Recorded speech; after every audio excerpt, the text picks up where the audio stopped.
안녕하세요. 김어준입니다. 자유한국당에서 김환영, 배현진 씨를 6월 지방선거와 함께 치러지는 국회의원 재보궐선거에 전략 공천한다는 뉴스가 화제입니다. 두 언론인은 좌파 진영 언론 탄압의 희생양이라는 게 영입의 변인데요. 정당이 어떤 인재를 영입할지는 그 정당의 당연한 고유 권한이죠. 그런데 배현진 씨는 다른 거 다 떠나서 시기적으로 새 정부 출범 이후 교체됐으니 보수 관점에서 그리 주장할 최소한의 근거라도 있습니다. 하지만 김환영 전 KBS 사장은 박근혜 정부 시절 보도에 개입해 공영방송의 독립성과 공정성을 침해했다는 혐의로 박근혜 정부 하에 KBS 이사회가 해임 제청하고 박근혜 대통령이 이를 받아들인 인사입니다. 이 과정에서 박근혜 정부의 이정현 전 청와대 홍보수석의 보도 개입과 김기춘 전 비서실장의 사장 선임, 이사장 선출 개입이 폭로되기도 했었죠. 심지어 길 전 사장은 박근혜 전 대통령을 상대로 해임 처분 취소 소송을 했고 대법원 판결로 박근혜 정부 시절에 해임이 확정됐습니다. 자유한국당 주장대로면 박근혜 정부가 좌파가 되는 것이고 언론 탄압은 박근혜 대통령이 한 게 되는 겁니다. 아무리 언론 탄압 프레임이 필요해도 그렇죠. 한 뼘이라도 비빌 언덕이 있는 사례를 들고 나와야죠. 이렇게 허공에다 혼자 섀도우 복싱을 하는 거면 이건 정신이 나간 거 아니면 사기입니다. 김어준 생각이었습니다.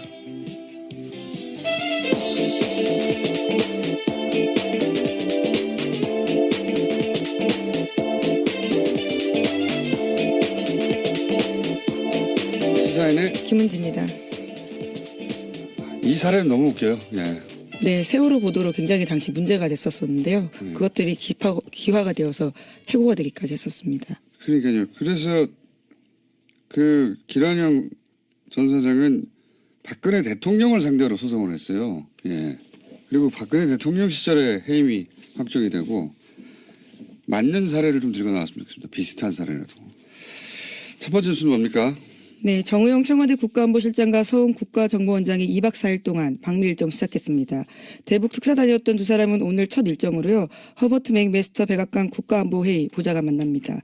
또 이후에는 존 설리번 국무부 부장관을 비롯해서 미 고위 관계자들에게 방북 결과를 브리핑할 예정이라고 합니다.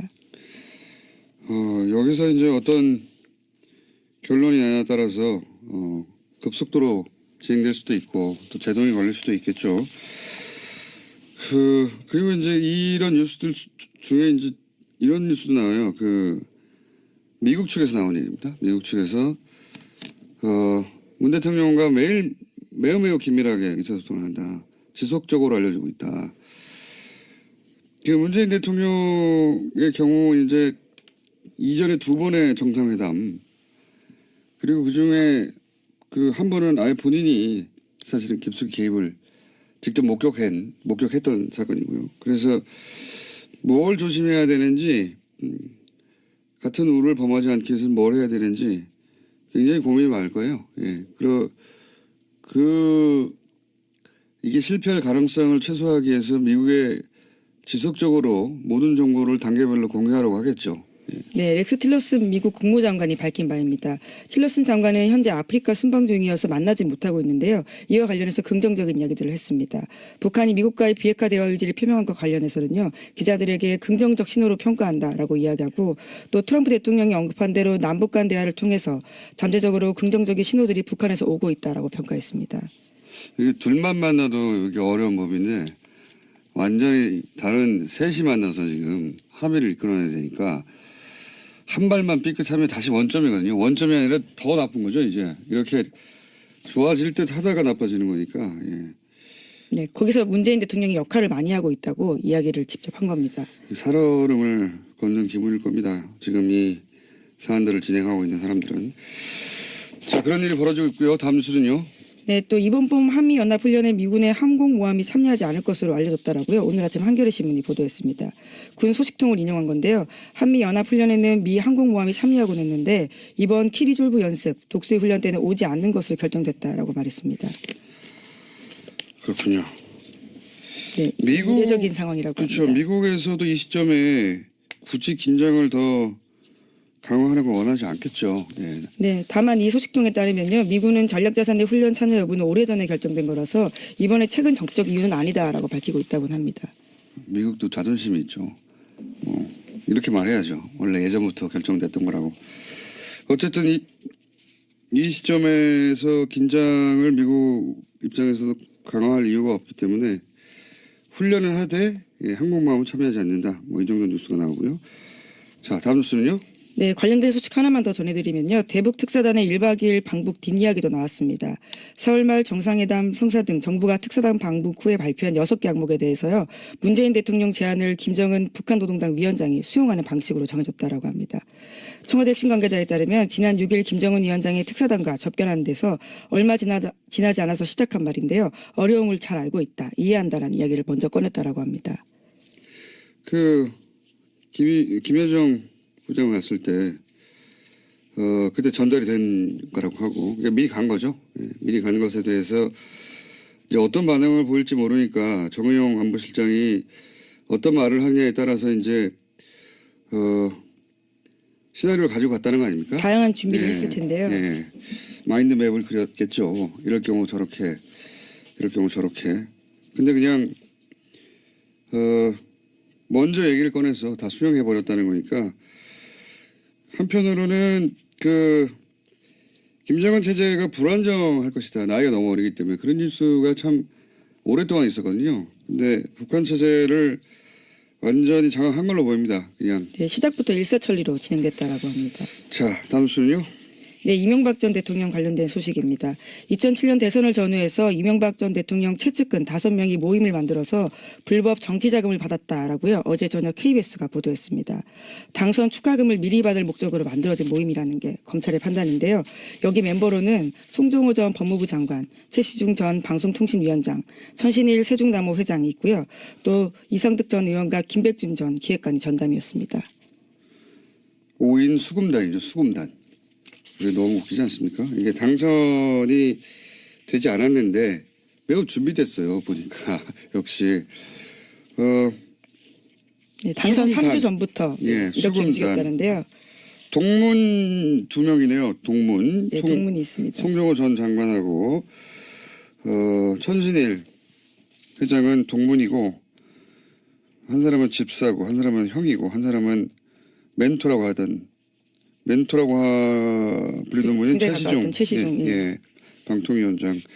역할 분담을 해서 이제 여러 군데서 돈을 동시다발로 받았다는 거 아닙니까? 네, 예. 인맥을 활용해서 돈을 낼 기업체를 골랐고요. 그런 다음에 개별적으로 수금을 해서 전담 마크했다라고 합니다. 예, 이때 이제 뉴욕 자가가 등장하는 거고요. 그 외에 뭐 대버그룹, 성동조선해양 이런 등장하는데 재벌급이 아니다 보니까 처음 듣는 회사들이 대버그룹이나 성동조선해양은 어떤 회사입니까? 네, 다들 그래도 중견 회사입니다. 그래서요, 우리가 흔히 휴게소라고 알려져 있는 휴게소에 굉장히 많은 것들을 가지고 있고요. 휴게소. 예. 대버그룹이 그런가요? 네, 건설사이기도 합니다.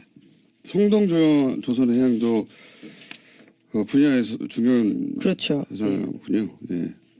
뉴욕 제거만 아니네요. 네, ABC 상사도요, 나름의 그 자리에서는 굉장히 중견기업으로 자리 잡은 곳이라고 합니다.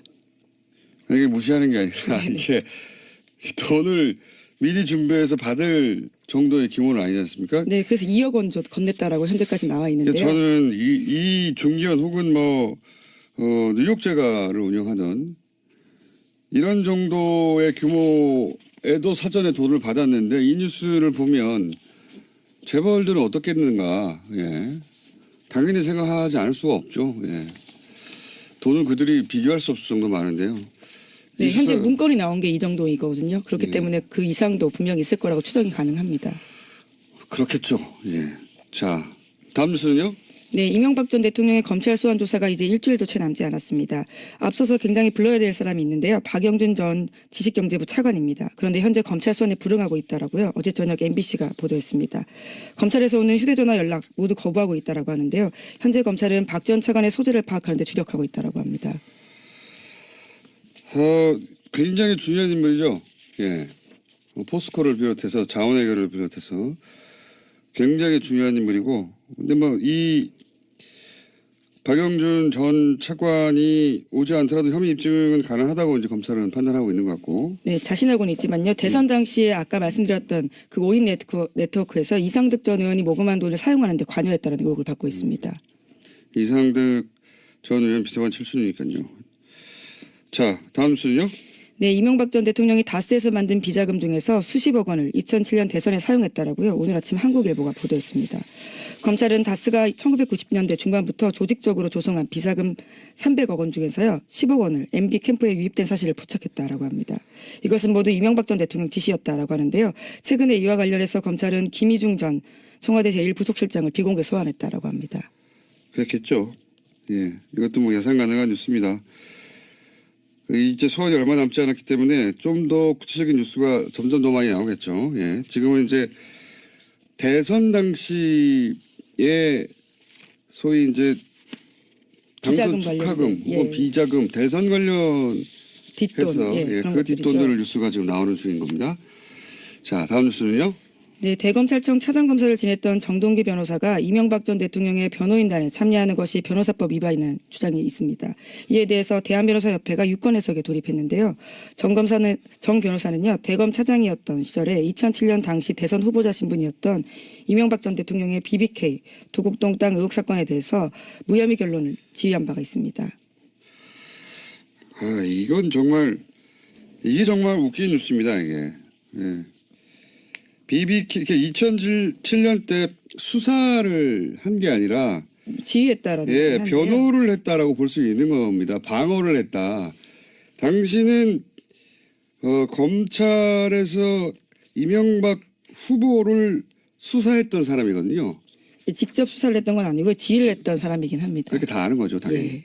그런데 이분이 당시 이제 처음에는 도곡동 땅이 제3자의 것으로 보인다고 하는 1차 검찰의 발표가 있었고 그때는 난리가 났었죠. 예, 난리가 나자 특검이 출발했죠. 예. 근데 이제 이 정동기 전 검사 현 변호사가 도곡동 땅이 이명박의 차명 재산이라고 볼 증거가 없다라고 말을 해줌으로써 이명박 전 대통령, 이명박 후보 시절에 앞길을 터준 사람이거든요. 검찰인데 그분이 지금 이제 변호사가 됐다는 거죠. 예. 그때부터 변호사가 아니었을까 싶어요. 저는 그런 의문을 가질만 하다. 오랜만에 이름 나오네요. 네, 그래서 만약에 그렇다면요. 변호사법 위반이기 때문에 변호사 역할을 할 수 없다라는 주장들이 있어서 이에 대한 판단에 들어갔다라고 합니다. 오랜만에 나온 이름입니다. 네. 그때도 검찰이 아니라 변호 역할을 한 게 아니냐 이런 얘기를 할 수 있는 정황인 거고요. 다음 뉴스는요. 네, 국정원의 김대중 전 대통령 뒷조사를 도운 혐의로 이현동 전 국세청장이 재판에 넘겨졌습니다. 작전명 데이비슨이라고요. 허위 정치 공작 기억하실 겁니다.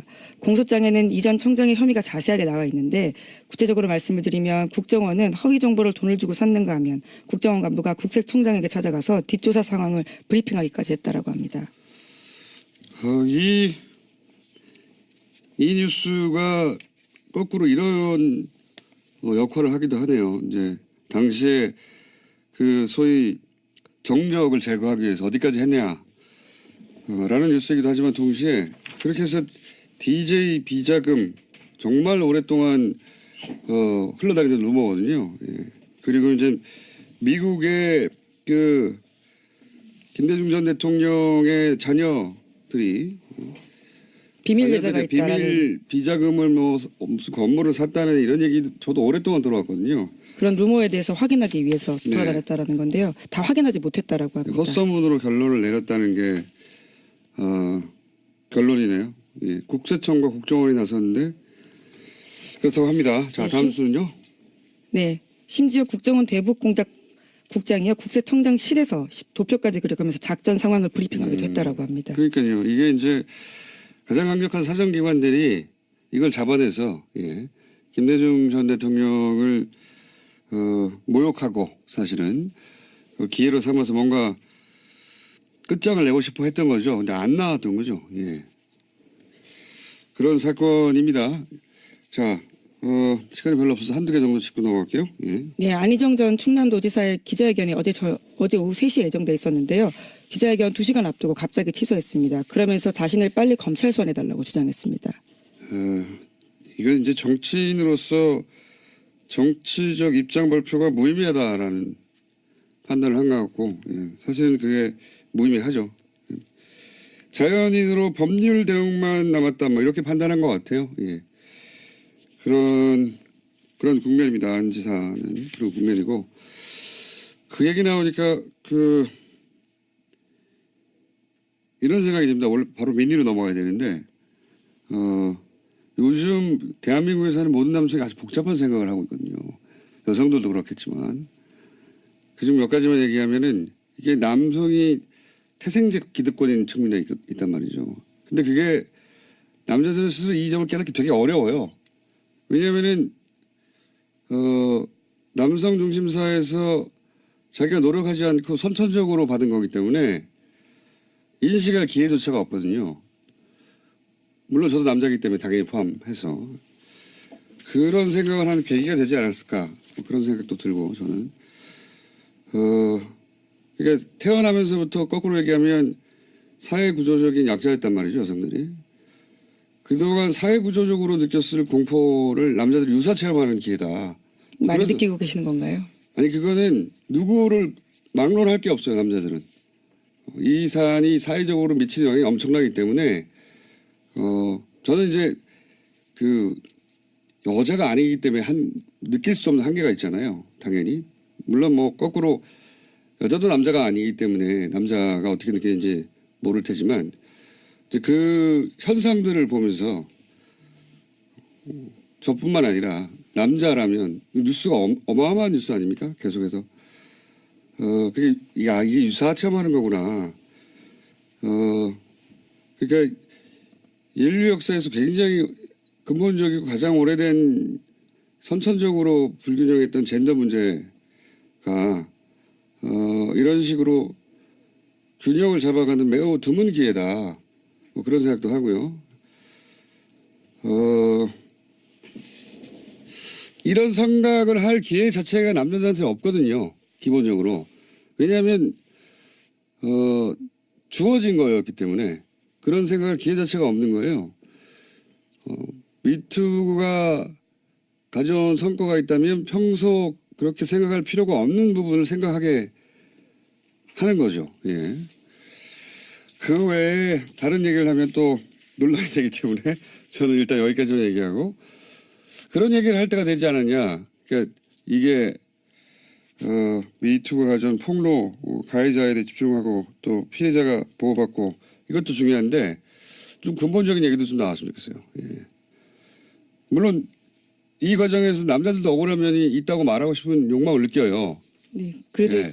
굉장히 지금 피해자 중심적으로 지금 이야기들이 돌아가고 있는 상황이기 때문에요. 그렇죠. 예. 근데 그거는 또 이런 측면도 있습니다. 무서워서 그런 것도 있어요. 무서운 것도. 예. 2차 가해 굉장히 지금 위험한 문제들이 있기 때문에. 그러니까요. 예. 예. 이 이야기는 여기까지만 하죠. 제가 남자이기 때문에 가진 한계가 또 있어서. 예. 거꾸로 여성들도 이 지점에 대한 얘기를 할 필요가 있는 것 같아요. 예.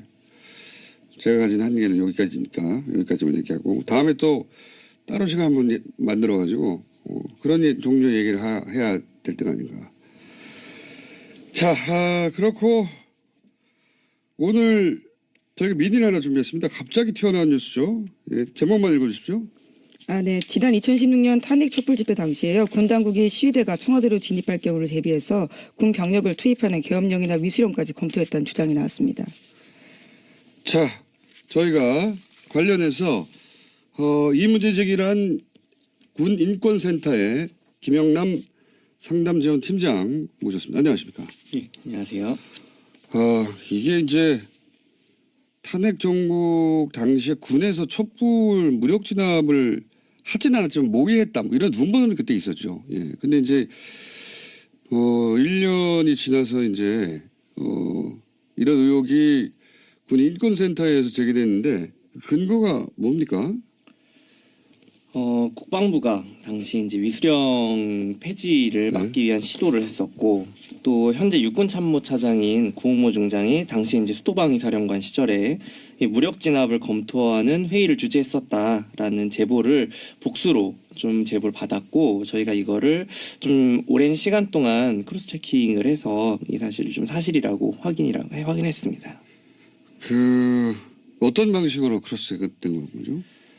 복수로 제보를 받았기 때문에 복수로. 예, 서로의 얘기가 얼마나 맞아 네. 들어가는지를 좀 크로스 체킹 좀 했었습니다. 구체적으로 말씀해 주십시오. 제보 내용과.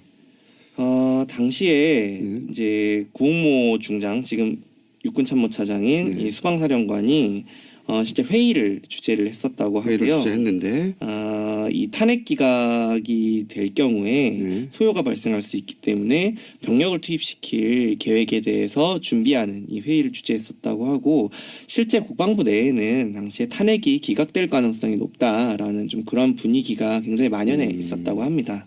그러니까 탄핵이 기각되면 군을 투입한다. 한마디로 말하면 그거네요. 네, 그렇습니다.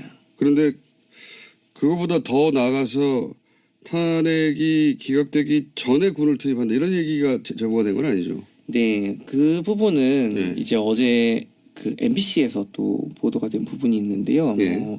특전사가 예.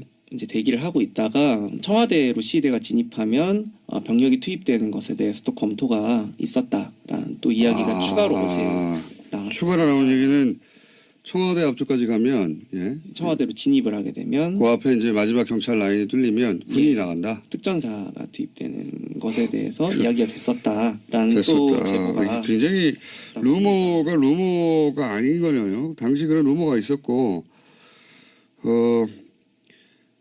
그 민주당에서 이제 공개 경고를 하기도 했죠. 그런 생각하지 말라고. 근데 이제 뭐 진위를 파악할 수 없으니까 진위가 아니라 그 저간의 사정 왜 그런 말을 하는지 파악할 수 없으니까 넘어갔는데 이 혹시 이거 자체를 반박하는 제보는 없습니까? 믿고 싶지 않을 정도의 뉴스인데 특전사 투입하고 뭐 군이 무력 진압을 하면 이거는 인명 사고가 나죠. 당연히 예, 그렇죠. 군인데 이게 실제로 충격적인 뉴스네요. 그럴 리가 없다라는 반응이 또 예. 어제 많이 나왔었는데요. 저희가 예. 폭로를 한 이후에 예.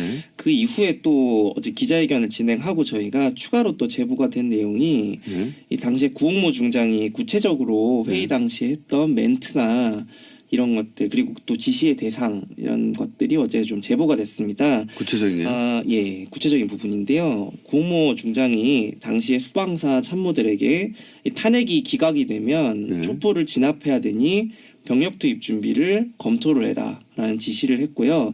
그렇기 때문에 지금 이게 사실이냐 아니냐를 확인하려면 당시에 수방사 참모로 근무하던 사람들을 조사하면 명백하게 다 드러날 일이다라는 것을 확인할 수 있습니다. 그럼 이런 제보 이게 대단히 그 구체적인 내용이니까 이런 네. 제보를 하는 사람은 적어도 그 회의 자리에 있었다는 얘기네요. 저희가 제보자에 대해서는 말할 수 이게 없다. 금방 예. 확인이 되기 때문에 알겠습니다. 그런데 이 정도 내용이면은 자리에 있었거나 뭐 회의록을 작성했거나 뭐 직접 들었거나 뭐 그렇게 추정할 수는 있는데 그러니까 병력 투입을 하는 회의 자체가 없었다라고 합참이 입장을 내놨죠. 예. 예, 회의록에 있다 손치더라도 이런 내용을 회의록에 남겼을지는 모르겠어요. 예, 저희도 회의록이 네. 뭐 없을 가능성도 충분히 있다고 보고 있고 이 합참은 사실 병력 투입을 논의한 회의 자체가 없었다라고 입장을 내는 게 틀린 말은 아닌 것이 회의는 수방사에서 있었던 거지 합참에서 있었던 건 아닙니다. 그렇기 때문에 수방사에서 어떤 회의가 진행이 됐었는가에 대해서 좀 더 확인을 해볼 필요가 있다라는 좀 입장입니다. 저희는. 굉장히 충격적인 내용이네요. 이거 군이 자체적으로 스스로 군을 투입할 회의를 했다는 거는 구테타거든요. 그냥 예, 친위 쿠데타라고 좀 볼 수가 있죠. 친위 구테타죠.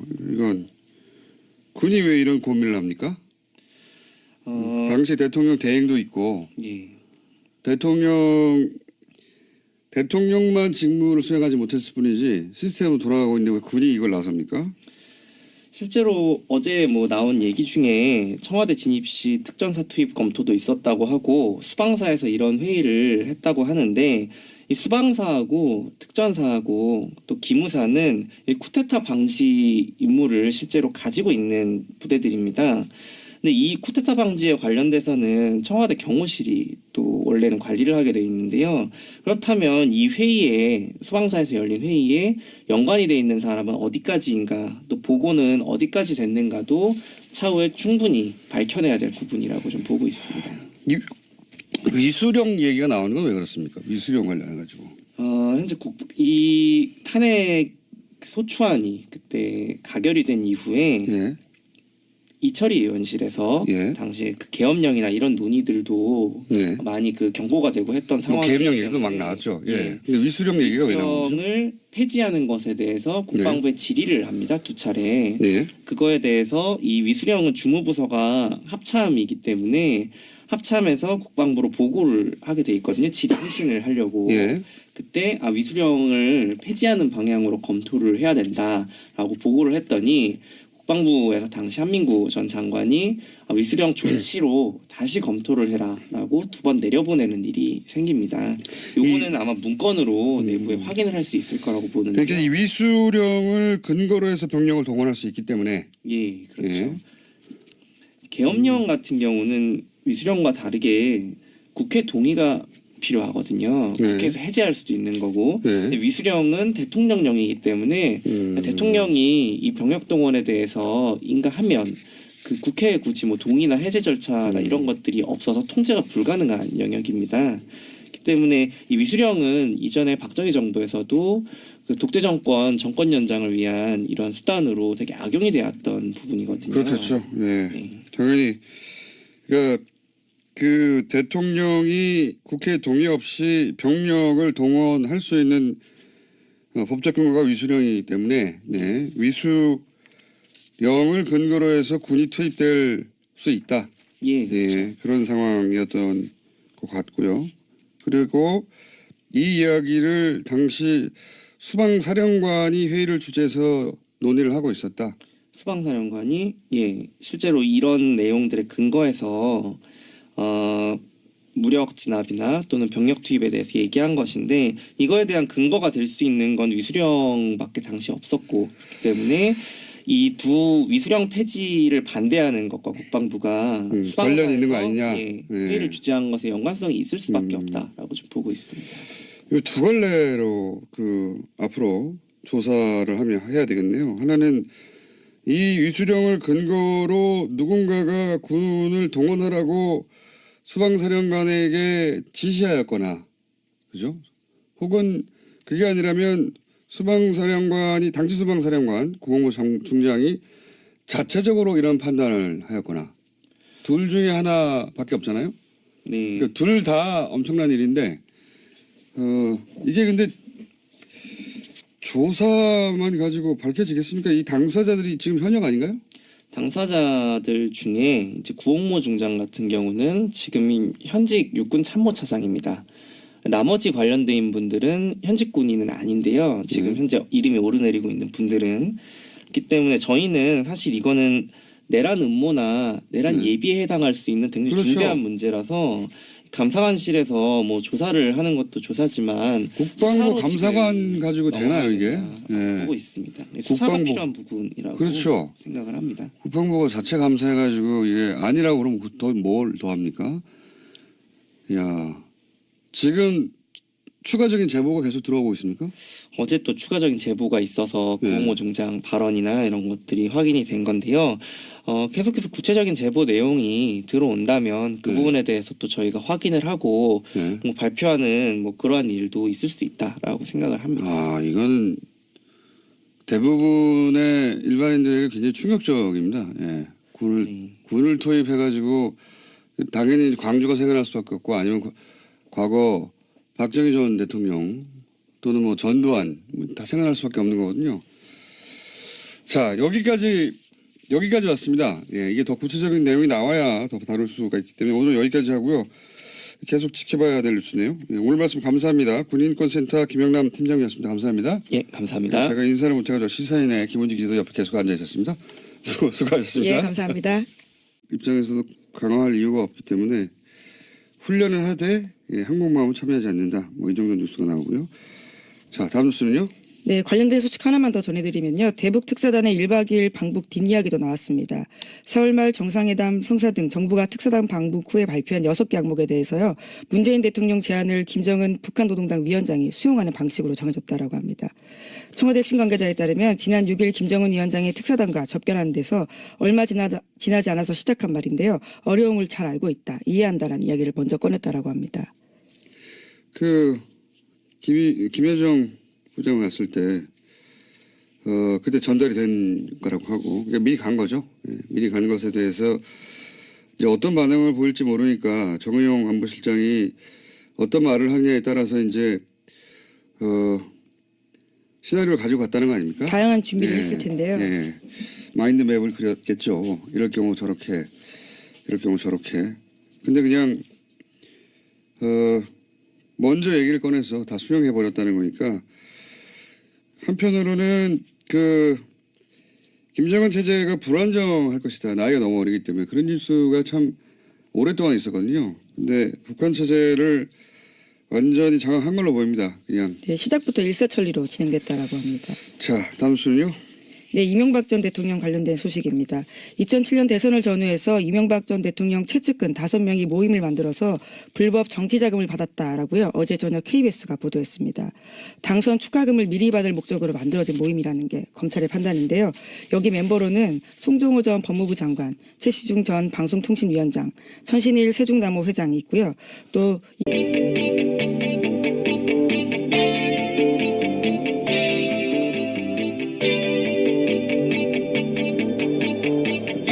안녕하세요. 김호준입니다.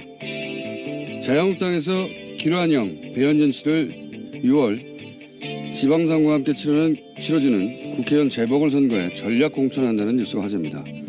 두 언론인은 좌파 진영 언론 탄압의 희생양이라는 게 영입의 변인데요. 정당이 어떤 인재를 영입할지는 그 정당의 당연한 고유 권한이죠. 그런데 배현진 씨는 다른 거 다 떠나서 시기적으로 새 정부 출범 이후 교체됐으니 보수 관점에서 그리 주장할 최소한의 근거라도 있습니다. 하지만 길환영 전 KBS 사장은 박근혜 정부 시절 보도에 개입해 공영방송의 독립성과 공정성을 침해했다는 혐의로 박근혜 정부 하에 KBS 이사회가 해임 제청하고 박근혜 대통령이 이를 받아들인 인사입니다.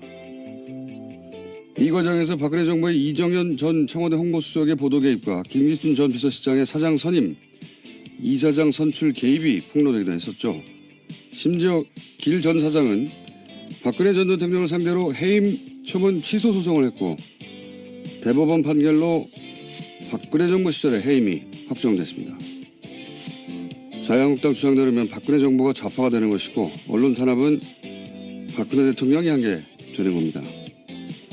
아무리 언론 탄압 프레임이 필요해도 그렇죠. 한 뼘이라도 비빌 언덕에 있는 사례를 들고 나와야죠. 이렇게 허공에다 혼자 섀도우 복싱을 하는 거면 이건 정신이 나간 거 아니면 사기입니다. 김어준 생각이었습니다. 굉장히 고민이 많을 거예요. 예. 이게 실패할 가능성을 최소화하기 위해서 미국에 지속적으로 모든 정보를 단계별로 공개하려고 하겠죠. 네, 렉스 틸러슨 미국 국무장관이 밝힌 바입니다. 틸러슨 장관은 현재 아프리카 순방 중이어서 만나지 못하고 있는데요. 이와 관련해서 긍정적인 이야기들을 했습니다. 북한이 미국과의 비핵화 대화 의지를 표명한 것 관련해서는요. 기자들에게 긍정적 신호로 평가한다라고 이야기하고 또 트럼프 대통령이 언급한 대로 남북 간 대화를 통해서 잠재적으로 긍정적인 신호들이 북한에서 오고 있다라고 평가했습니다. 이게 둘만 만나도 이게 어려운 법인데 완전히 다른 셋이 만나서 지금 합의를 이끌어내야 되니까 한 발만 삐끗하면 다시 원점이거든요. 원점이 아니라 더 나쁜 거죠. 이제 이렇게 좋아질 듯 하다가 나빠지는 거니까. 예. 네, 거기서 문재인 대통령이 역할을 많이 하고 있다고 이야기를 직접 한 겁니다. 살얼음을 걷는 기분일 겁니다. 지금 이 사안들을 진행하고 있는 사람들은. 자, 그런 일이 벌어지고 있고요. 다음 뉴스는요. 네, 또 이번 봄 한미연합훈련에 미군의 항공모함이 참여하지 않을 것으로 알려졌다라고요. 오늘 아침 한겨레신문이 보도했습니다.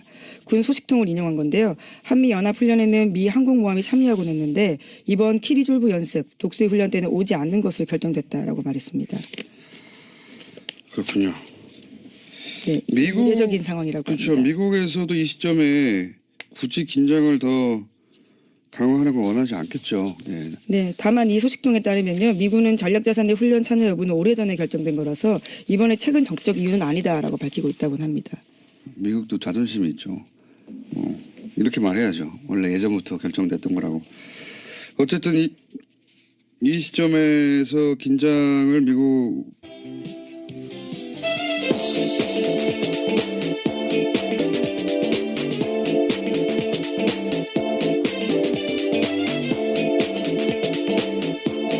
시사인의 김은지입니다. 이 사례는 너무 웃겨요. 예. 네, 세월호 보도로 굉장히 당시 문제가 됐었었는데요. 그것들이 기화가 되어서 해고가 되기까지 했었습니다. 그러니까요. 그래서 그 기란영 전 사장은 박근혜 대통령을 상대로 소송을 했어요. 예. 그리고 박근혜 대통령 시절에 해임이 확정이 되고 맞는 사례를 좀 들고 나왔으면 좋겠습니다. 비슷한 사례라도. 첫 번째 뉴스는 뭡니까? 네, 정우영 청와대 국가안보실장과 서훈 국가정보원장이 2박 4일 동안 방미 일정 시작했습니다. 대북 특사 다녔던 두 사람은 오늘 첫 일정으로요. 허버트 맥메스터 백악관 국가안보회의 보좌관 만납니다.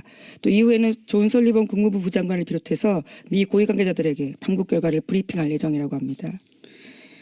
여기서 이제 어떤 결론이 나냐에 따라서 급속도로 진행될 수도 있고 또 제동이 걸릴 수도 있겠죠. 그리고 이제 이런 뉴스들 중에 이제 이런 뉴스도 나와요. 미국 측에서 나온 얘기입니다. 미국 측에서 문 대통령과 매우 긴밀하게 의사소통을 한다. 지속적으로 알려주고 있다. 문재인 대통령의 경우 이제 이전에 2번의 정상회담 그리고 그 중에 한 번은 아예 본인이 사실은 깊숙이 개입을 직접 목격했던 사건이고요. 그래서 뭘 조심해야 되는지 같은 우를 범하지 않기 위해서는 뭘 해야 되는지 이상득 전 의원과 김백준 전 기획관이 전담이었습니다. 5인 수금단이죠. 수금단. 이게 너무 웃기지 않습니까? 이게 당선이 되지 않았는데 매우 준비됐어요. 보니까 역시 네, 당선 수금단. 3주 전부터 예, 이렇게 수금단. 움직였다는데요. 동문 2명이네요. 동문. 네, 동문이 있습니다. 송정호 전 장관하고 천신일 회장은 동문이고 한 사람은 집사고 한 사람은 형이고 한 사람은 멘토라고 불리던 분이 최시중. 예, 방통위원장 역할 분담을 해서 이제 여러 군데서 돈을 동시다발로 받았다는 거 아닙니까? 네, 예. 인맥을 활용해서 돈을 낼 기업체를 골랐고요. 그런 다음에 개별적으로 수금을 해서 전담 마크했다라고 합니다. 이때 이제 뉴욕자가가 등장하는 거고요. 그 외에 뭐 대버그룹, 성동조선해양 이런 등장하는데 재벌급이 아니다 보니까 처음 듣는 회사들이 대버그룹이나 성동조선해양은 어떤 회사입니까? 네, 다들 그래도 중견 회사입니다. 그래서요, 우리가 흔히 휴게소라고 알려져 있는 휴게소에 굉장히 많은 것들을 가지고 있고요. 예. 예. 대버그룹이 그런가요? 네, 건설사이기도 합니다. 성동조선해양도 분야에서 중요한 그렇죠. 회사군요. 예. 뉴욕자가만 아니네요. 네, ABC 상사도요, 나름의 그 자리에서는 굉장히 중견기업으로 자리 잡은 곳이라고 합니다. 이게 무시하는 게 아니라 이게 돈을 미리 준비해서 받을 정도의 규모는 아니지 않습니까? 네, 그래서 2억 원 건넸다라고 현재까지 나와 있는데요. 저는 이 중견 혹은 뉴욕제가를 운영하던 이런 정도의 규모에도 사전에 돈을 받았는데 이 뉴스를